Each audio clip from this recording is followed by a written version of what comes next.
Welcome to Thursday, August 29th edition of Kidney Disease Editorial Edition with Kenneth Sorenson. I hope everyone's having a great week. It's been an interesting one for me. I went back to school for the first time in 18 years, so a little stressed out. So far, so good.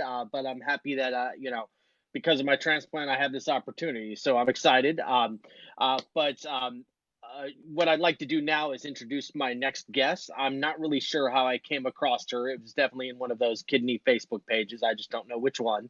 The more I've kind of read about her and what she's done after transplant or kind of in the process of transplant, and she obviously I love hearing transplant stories too. But I'm bringing her on because I think she's doing great things, and we are definitely lucky because she's got a possible for Category 4 hurricane heading in her direction. No offense, but luckily it's in hers, and it doesn't look like it's in mine right now. I'm lucky enough to have her join me tonight. Her name is Kynse Leigh Agles. She's joining us from Florida, and I can't wait to talk to her about her story and her organization, Don't Bury Goof Organs Incorporated. Anyway, now let's have Kynse join us. All right. Hey, how are you doing tonight? I'm doing amazing. How are you doing tonight? I'm doing great. I'm sorry about that hurricane coming. I know you're used to it, but it's still a hurricane, right? Yeah. You just kind of sit back and wait and see where it goes. Yeah, I mean, there's not much you can do. It's going to go where it wants to go. Absolutely. So, Absolutely. yet again, I appreciate you coming on. And there's obviously a bunch of stuff that I kind of want to cover with you. But what I like to do, if you can, is kind of tell us just a little bit about yourself. Kind of let us get to know you a little bit. Okay. So, I am 39 years old and I live in Fort Myers, Florida. And on the topic of kidneys disease, August 31st of 2017, I received a kidney and a pancreas transplant. And so I'm getting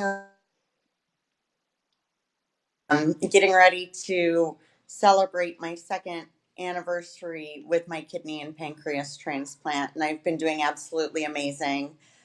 We also have a nonprofit organization that myself and my organ donor's mother, Nikki, started called Don't Bury Goof Organs, and that's in honor of her son, Elijah, who was 15 years old when he passed away exactly 2 years ago today. And by making the decision to be an organ donor, Elijah saved 6 lives, including mine when he passed away. That's such an incredible story. When we get our licenses, we usually get to decide whether we're going to be an organ donor or not. Even before I even knew I was going to need an organ, I had already made that decision when I was, I don't know, 16 years old or whatever. But it's incredible that like he made it known well enough to his family that that's something he would want to do. To have someone of that age kind of think beyond himself that much is pretty incredible. Um, so, Absolutely. and what is his name or was his name? Elijah. Elijah. All right, Elijah awesome, Mayhew. And his nickname with his family calls him Bubby. Bubby. Yep. Awesome, awesome. So let me back up just a little bit. Okay, so obviously you got a kidney and pancreas transplant. So as Yep. I talked to you the other day, leads me to believe that maybe your kidney disease came from diabetes. Is that correct? It is correct. I was a type 1 diabetic for 27 years Okay. before receiving my kidney and pancreas transplants. Okay. And how long were you on the transplant list before you received one? I was only on the list for 99 days before I received my phone call, and I was transplanted on day 100 of being Wow, on the list. that's incredible. That is But so it, awesome. yeah, but it took me a while to get on the list. Oh, okay.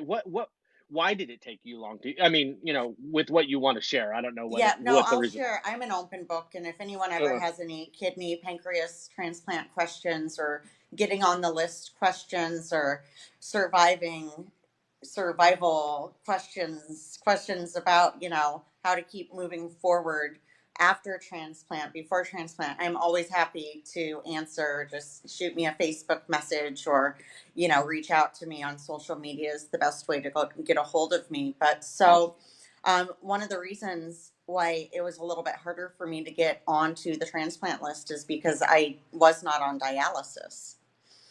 I and there are tests that have to be done to for you to be approved to be on the transplant list. And one of the tests that needs to be done is a heart catheter.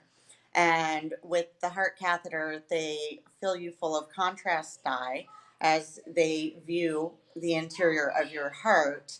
And the contrast dye, the only way to get it out of your system is to filter it through your kidneys. Mm. So I actually I went to Gulf Coast Hospital and in Fort Myers, Florida, and this was outside of my transplant team because my transplant team at Tampa General Hospital, they refused to do a heart catheter on me without me being on dialysis. So I drove home. I was crying my eyes out. I was thinking, I'm not going to get on the list. What do I have to do? Um, so I talked to one of my friends that's an emergency room doctor, and he said, well, why don't you call your nephrologist here in Fort Myers and see if he has a cardiologist locally that he recommends.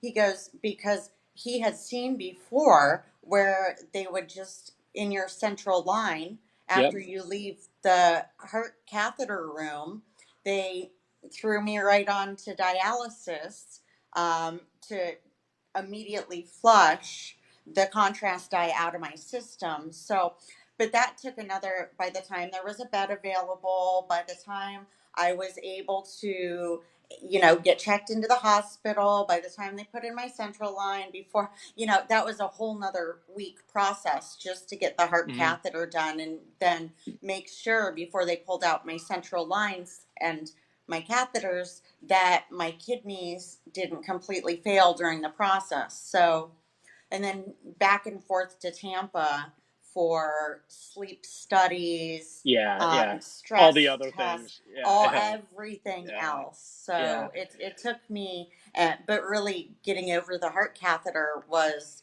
that was one of my main problems, and I hear that a lot of people end up having that same issue that are getting onto the transplant list and they have not been on dialysis yet, because I was kind of like, why am I going to hook myself to a machine for all this time? I'm either going to live or I'm going to die. And if I'm going to live, I'm going to spend the most time possible with my son, not hooked up to a dialysis machine. Yeah, I mean that's definitely a tough choice. And people that aren't as familiar with dialysis as those of us that are in the kind of the disease, the thick of the disease, don't realize that that's actually a real choice. Yeah, Because obviously I was 35 when I started dialysis, so to right, me, I was like, you know what, I'm young, I need to do this, but there's people that are like older and maybe in different situations and different things like that it just really isn't worth it. right. And they want to have the best quality of life they can towards wherever it leads, that kind of thing. So I definitely understand that, and I'm sure that was kind of getting on Yeah, the transplant list in general is a tough process. Like the whole idea of not being able to get the heart catheter, I wouldn't have thought of that. I was on dialysis, like, right. I wouldn't have thought of that. And then when you just said that, I was like, yeah, that dye is bad for kidneys. Hmm. That, I mean, that yet again, that's something I wouldn't have thought of. Right. So okay, so now I'm a little bit interested and as I talked to you a little bit about it, but I Yeah. purposely didn't ask too much about it so I could find out here. So I know that the idea of starting Don't Bury Good Organs Incorporated was kind of, I guess, slightly before your transplant, because you kind of or maybe almost as it was happening, because you started documenting the process. Tell me a little bit about that, and how you decided to do that, how it came about, that kind of thing. Okay, so there is a YouTube channel. It's called Kynse's Kidney Pancreas Transplant Journey.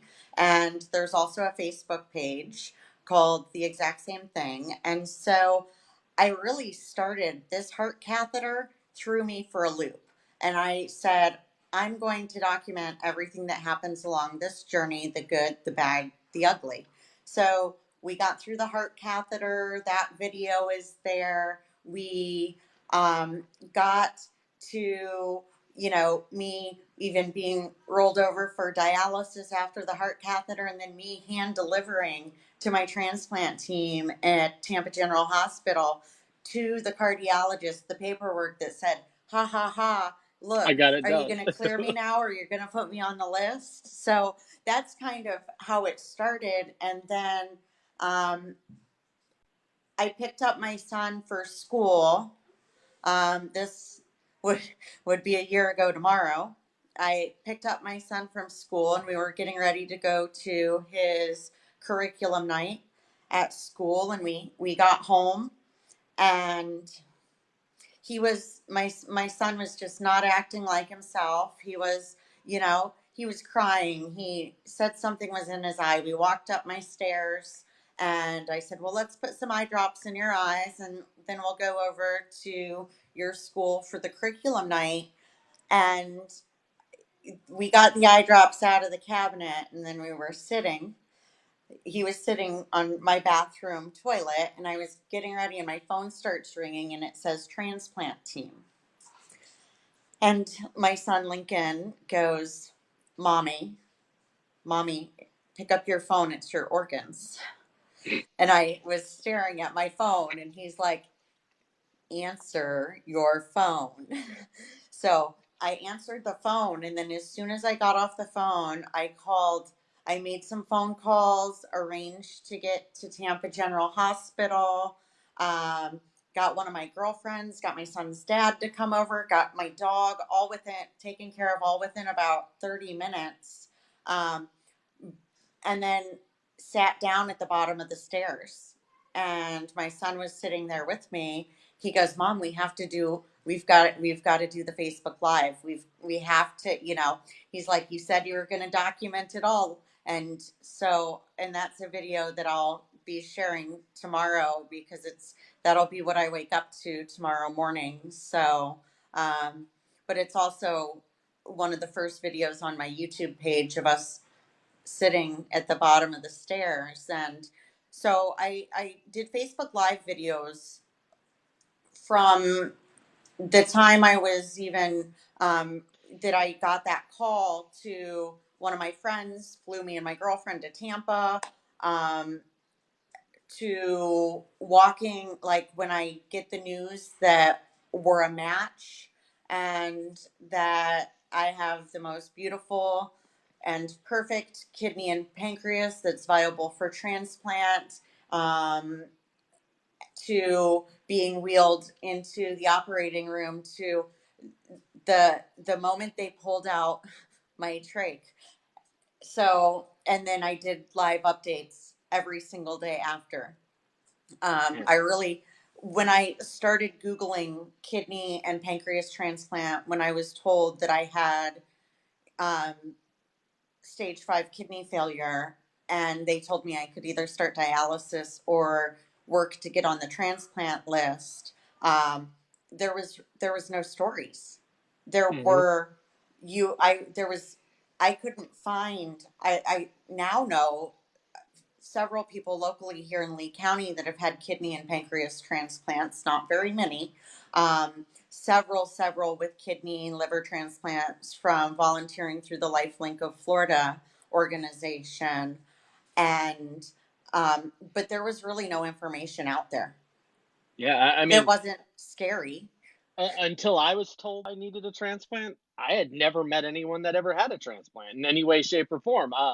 fairly shortly, I met someone in, my sister's father-in-law had a heart transplant fairly shortly after I found out I would need a kidney transplant. But like, I just didn't know anyone. And you're right, I mean, there's more information out there now, but there isn't a crazy amount of information. Like, one thing Steve and I, talk about all the time is, you hear about tremendously about a lot of other things, diseases and things like that. But for some reason, particularly like, I guess, kidney disease just isn't talked about as much as maybe it should be.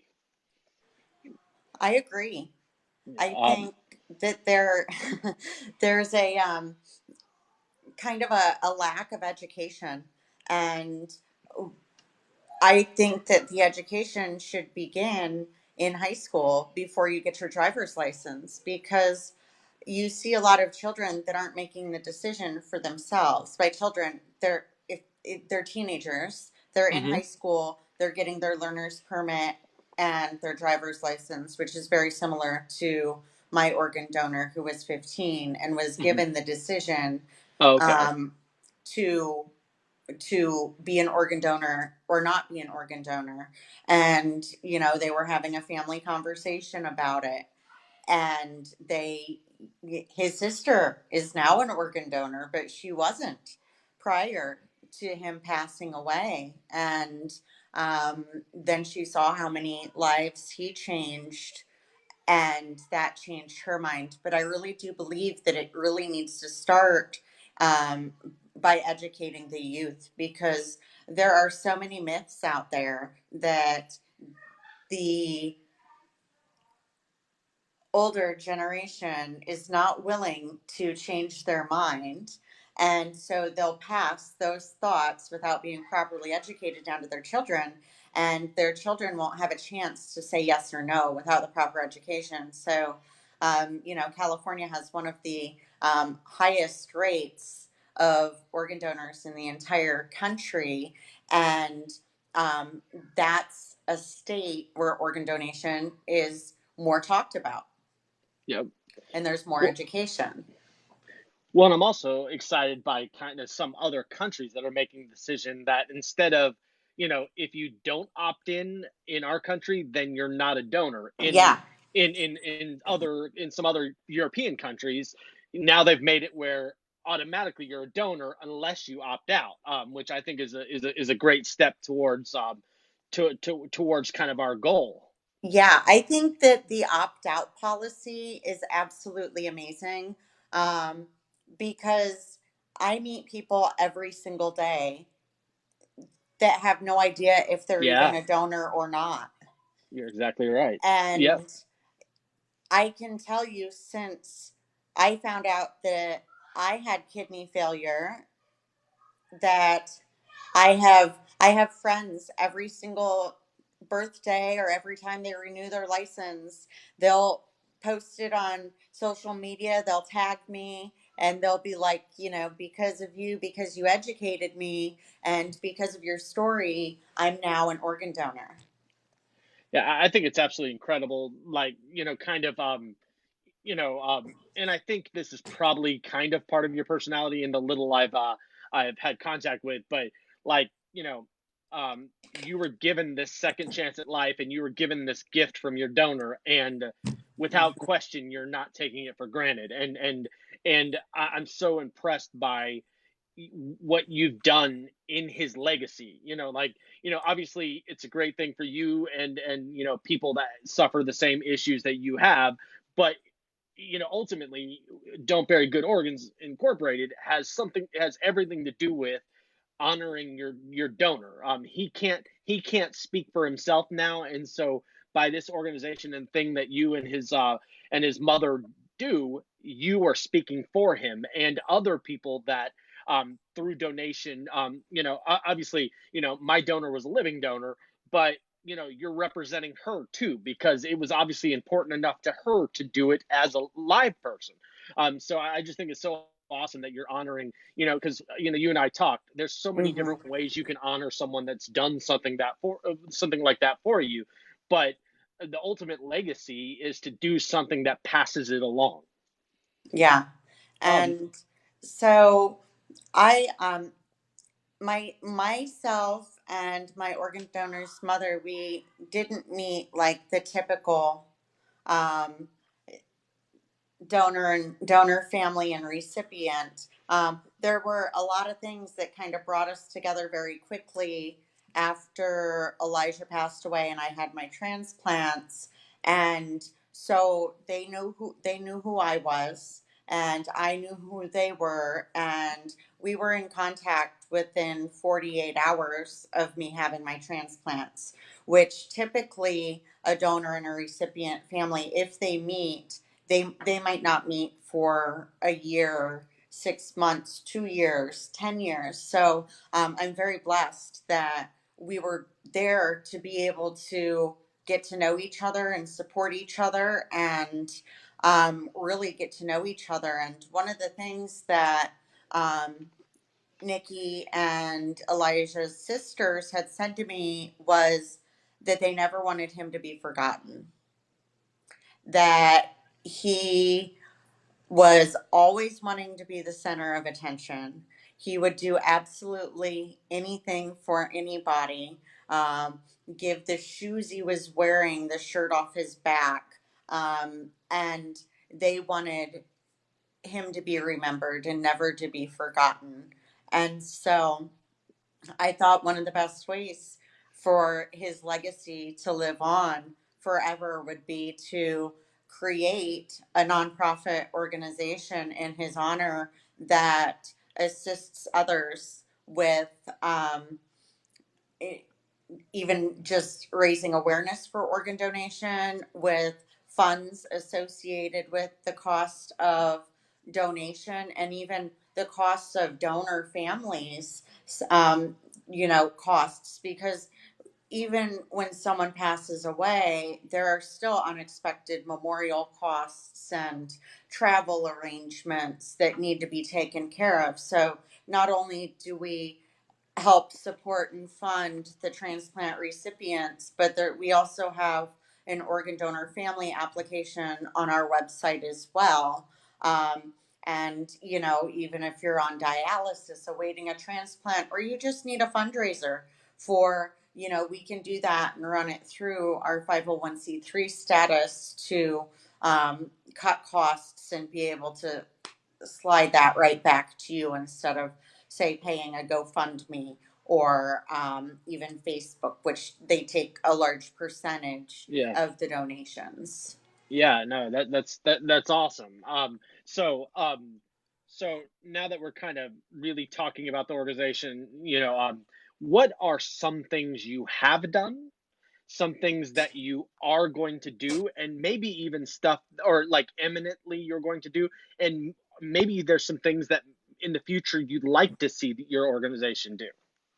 Okay, so we have done some small fundraisers. We've partnered on two larger events.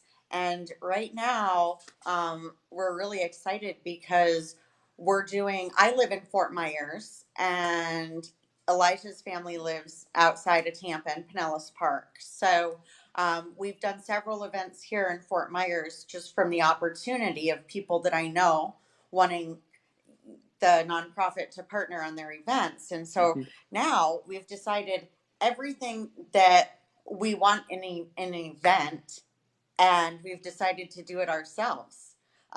So we have a benefit concert on October 12th at England Brothers Bandshell in Pinellas Park, Florida. We will have Be the Match, which is where you can register to be a bone marrow donor. We'll be there. We'll have a One Blood, um, donate blood bus. There, we'll have Lifelink of Florida there to register new organ donors. We have food vendors, a kids area, and then we have a killer lineup of music. Yeah, I was actually kind of surprised. But so go ahead and tell us what the bands that will be there or that. Okay, so we have three local support acts. Well, not really, not all local actually. We have the Electric Mud, who's from Fort Myers. they're currently on a tour. They left today. I think they're gone for 45 days. We have Siren, which is a great band out of Fort Myers. We have Whiskey, Stills, and Mash. They're a great Southern rock band out of Hiawassee, Georgia. We have Blackfoot, which they're killer. I'm a little, in particular to them, but they're my boys. They're awesome. We have Molly Hatchet, another good Southern Yeah. rock band. Hmm. And they're also a wonderful group of guys. And then we have Quiet Riot to end the show because, there's nothing like um, getting together and having a great cause to come together for. And the park is right near where Elijah's entire family has lived. And so, so we're going to throw a party and we're going to have a great time, register more organ donors, and um, go through the myths of organ donation. There will be several organ donor families, organ transplant recipients, those waiting for an organ transplant. Awesome. So there will be, if anyone has any questions on organ donation, stop on by. There will be someone to answer your questions. And the amazing thing is the tickets are only $20. Yeah, Yeah, I pre-sale thought that was tickets. incredible. And obviously, how are people to get tickets? And I know, some of these people watching aren't from near there, but for Yeah, but they can those people, still, yeah, we you're have right. lots of ways that they can help You're out. you're So, exactly right. if you are in Florida, anywhere in Florida, actually, because Tampa is very central. Pinellas Park is right by Tampa. Hmm. Um, so, if you want to go to the show, you can go to our Facebook page, Don't Bury Good Organs, Inc. And there is right on our Facebook page, there's a link to purchase tickets. If you want to go to our website, which is www.don'tburygoodorgans.com, there's a link right on the website to there's a link to um, buy your tickets. There's a link to if you'd like to be a vendor for the area. So if you're a food vendor, if you have any sort of product that you'd like to sell during the event, if you're a business and you want to be a sponsor, we're still looking for more sponsorships always. And if you want to just donate directly, we have a donate now button right on our website as well. Oh, that is so awesome. So When there's I so many ways to Yeah. help us out. No, I was when I saw that, I was like, wow, that's someone that's doing something as opposed to, and obviously, it takes a village. There's tons of people that are involved and things like that, but it's so awesome that you had bands that were willing to do that.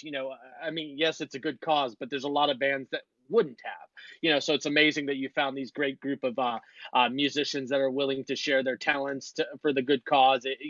The vendors are awesome, the sponsors. It's so good that you've been able to find, rally people around this, or your organization's been able to rally people around this. Yeah, and It's such a good thing. we're a pretty small organization. It's myself and Nikki, and then her daughters KB and Kaylee, and then my assistant. And my assistant, he does everything from my real estate business, my the nonprofit organization, and the music business. So he kind of wears a lot of hats. And without Nick, he really does hold a lot of this together. So, He's definitely the backbone, oh, without question. yeah, he just, from, from, posting on social media and, every single time I'm like, oh, well, can't you just click here and then that'll go there and then that'll go there and then they can pay and then it just makes a spreadsheet and he goes, yeah, I'll do that for you. That's awesome. That's Yeah. awesome that you have him in your life. That's Yeah, awesome. absolutely. Uh, so, are there anything like where do you see the organization going? Obviously, the most important thing is growing awareness for organ donation. But where, like, what do you see? Like as a good business person that I have a feeling you are. You obviously have like future goals, like or milestones, or that you would like to hit. Not that you have to hit, but that you'd like to hit. What kinds of stuff would you like your organization to kind of do? Well, right now we're working on creating a class syllabus to be provided in the classrooms in the schools, that would fit right in with um, driver's ed, sex ed, health class, where there's a dedicated 30 minutes um, that goes towards education on organ donation prior to you getting your driver's license. So we are writing in the process, and thank goodness my mother and her husband, they were both high school principals. So I have them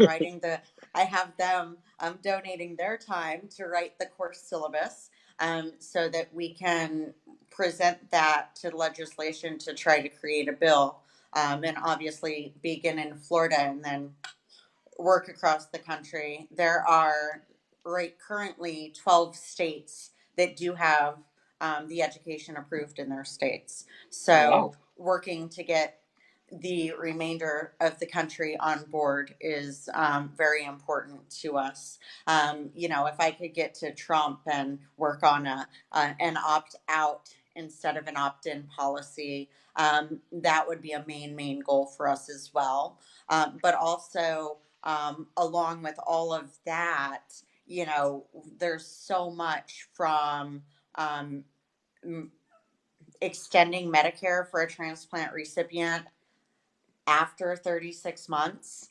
Well, Um, it was supposedly that was in the executive order that was signed, supposedly, but we'll see if that actually happens. Yeah, well, actually, in the executive order, did not have the Medicare extension in it, for recipients, but it did have additional costs covered for living Donors. donors. Yeah, yeah, So there was I would have written I would have yeah. written the bill a little bit differently, but it's a step in a very positive direction, and just to have our president supporting organ donation, because there, from what I can find, is there hasn't been a president before that has. No, you're right, and I actually, the more I studied it, I realized that there was, his cabinet member was the one that had the actual kind of idea because his father had a kidney transplant and Yep. was on dialysis and saw the kind of the difficult process that's involved in it, and he was kind of horrified by it, and he was like, Right. "Wait, we got to do something about it." I'm not, let's see what ends up happening with it because it is an executive order, not a bill. Mm-hmm. Legally, what he did isn't correct. If anyone was ever to challenge it, it would be struck down. But let's hope no one challenges it. It is a step in the right direction, and I'm Yeah. excited about that because we definitely needed it because there really hasn't been much done with kidney disease since Nixon in 1973 signing Medicare for people that begin dialysis. There really hasn't been much done in the way of kidney disease since. So Right. so it's definitely a great step in the right direction. So that is definitely good to hear. So we're gonna wind down here. But Yep. I want to know what if you could communicate anything to people listening about. Well, I'll say organ donation, but let's say just kind of kidney disease organ donation in general. Like, what would you want them to hear? um, I think that if you have a friend or a loved one with kidney disease or kidney failure, um, be there to love them and support them. I think that that's very important, because when you get sick, you lose a lot of people in your life. And Amen. Amen. right? Yeah. And you end up surrounding yourself with actually you find a pretty great, amazing group of people, but it's different than everyone really. There are very few people from before kidney failure that are still in my life after Hmm. kidney failure. And I think everything kind of just changes. So I think if you're an outsider looking in, um, don't be afraid to talk about it. Number one, and don't be afraid to ask questions, because I think a lot of people are scared to ask questions, um, and then that will kind of, yeah, they'll become an organ donor, but um, until you really go through it, or someone that you're very close to goes through it, you don't really know. But so I think to have more conversations, because you never know. Like, I've had so many people reach out to me over the past few years that it's now, oh my goodness, my sister has kidney failure, or this person has liver failure, and what do I need to do? And oh my gosh, like my daughter's a diabetic that needs a kidney transplant, and how do I, you know, how do we get a kidney and a pancreas transplant like you received? So I think that instead of just waiting until it directly affects you, ask the questions. If you know someone that's dealing with it and facing it, ask the questions, and then go back to them and ask more questions. But I think that a lot of people just try to push it away. And I think, so, to the public out there, don't push it away. You know, you never Yeah. know when you're going to end up in the same boat. And make sure you're a registered organ donor. Let your family know your wishes, um, because you never know. You're Um, you're exactly right. When I signed up when I was 16, obviously I had no idea that I would actually come in contact with needing it, or Same needing here. someone to be my donor. I mean, I was really blessed. My donor was a complete stranger. I didn't know her beforehand. She was going to donate to someone else, and that person unfortunately got too sick, and they waited a year. And the MUSC, the hospital I got my transplant for, called her and said, "Hey, we've even kind of lowered our standards a little bit, and like we just don't see any way she's going to be able to get it." And my donor was like, I have in my head that I need to donate. So can you find me a donor? And out of nowhere, I was a backup 8 times for a deceased donor. Um, and Goodness. and and actually, a week before I was told that I was getting a living donor, or actually, I found out on a Thursday. On a Tuesday, I was a backup that day. And at that point, I wasn't really taking it seriously because I was like, I've gotten 8 calls, I haven't gotten it. And then 2 days later, I saw the same transplant clinic phone number pull up on my thing, and I'm like, why are they calling me? And then, that's when I found out. So, obviously we love our deceased donors and things like that. But one thing I want to say in conjunction with Living yours is, donation. it's one of the most amazing gifts because, literally my donor had nothing to gain from it. Nothing. She didn't know me. There wasn't any personal investment. She just decided that she wanted to save my life, save someone's life, and it happened to be mine. So anyone that's listening, obviously sign up to become an organ donor when you're deceased. But also, if your ability to do it is there, think about donating, whether it be, I guess, part of your liver or your kidney. Hmm. You really, people out there, you really do save lives when you do those two things. It's not a joke. Kynse Leigh and I are both, Yeah, ringing endorsements of the fact that it saves people's lives. absolutely. So, 100% saves people's lives. And there's currently 113,000 people in the United States waiting for an organ transplant. And on average, 22 people pass away every single day while waiting. wow, that's incredible. 22 people a day, Yeah. are unable to keep going because they weren't able to find that life saving transplant. Um, Hmm. so, but anyway, thank you Yeah. very much for being on the show. I know we went a little bit over. Yeah. I got permission, everyone. And Thank you I for definitely, having me. oh, my pleasure. And I definitely going to have you on again. I enjoyed talking to you, and please keep up the good work. And anytime Thank you you. want me the network to promote anything you're doing, you know how to get in touch with me, Yeah. I'll have, even if I have you on one day just to promote what's coming up, I'll definitely do that. Yeah. So Awesome. all right, Thank have a you great so night, and much. thanks again, and stay safe. You too. Thank All right, you. thank you. All right, bye. All right. So everyone, that's this Thursday's edition of Kidney Disease Editorial Edition with Kenneth Sorenson. And I'm going and I thank Kynse Leigh Agles for coming on. From the organization Don't Bury Goof Organs Inc. And you know, so next week I think if everything goes right, I'm going to have another pretty impressive kidney transplant dialysis advocate on. I'm not going to share the name yet because I want to make sure he can come on. I have a transplant coordinator coming on in a few weeks, so I have a couple things kind of in mind. Sorry I neglected to do this earlier, but I also want to talk about, we're on this amazing network that we are on every week, with Urban Health Outreach Media Network. With Steve Belcher at the head and Tamika also at the head.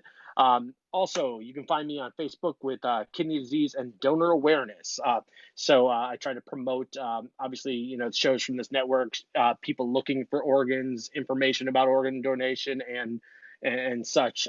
Yet again, October 12th, visit don'tburygooforgans.com, and you can get tickets for the show in Pinellas Park. And October 12th, tickets are $20. You can also donate from that. Anyway, everyone have a great evening, and I will see you next Thursday, and I'll talk to you later. Have a great night.